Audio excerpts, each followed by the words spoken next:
Председателот на Кривичниот суд Иван Џолев назначен за вршител на должност по истекот на 4-годишниот мандат на чело на најголемиот суд во Македонија.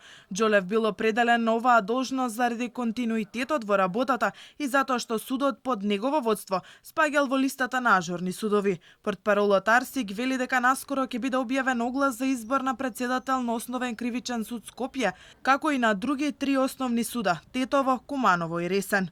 Локалните избори беа закажани на почетокот на август, имајќи предвид препораката на антикорупцијската комисија дека судскиот совет не смее да избира и разрешува судии за време изборна кампања. Едноставно не може да се распише оглас за избор на председател.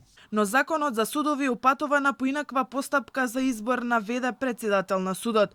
Судскиот совет треба да постапи според членот 89 од законот за судови, кој вели: во случај на разрешување или престанок на мандатот на председателот на судот до избор на нов председател на судот, Судскиот совет на Република Македонија од редот на судиите во судот определува вршител на должноста председател на судот, кој во последната година е оценет со највисока позитивна оцена и во однос на останатите судии има добиено најголем број бодови. Пред почетокот на седницата на Судскиот совет, од опозицијската ВМРО ДПМН ги повикаа членовите на ова тело да ги почитуваат уставот и интересот за именување на ВД председател, повикувајќи се токму на членот 89, тврдејќи дека се врши притисок за донесување на политичка одлука.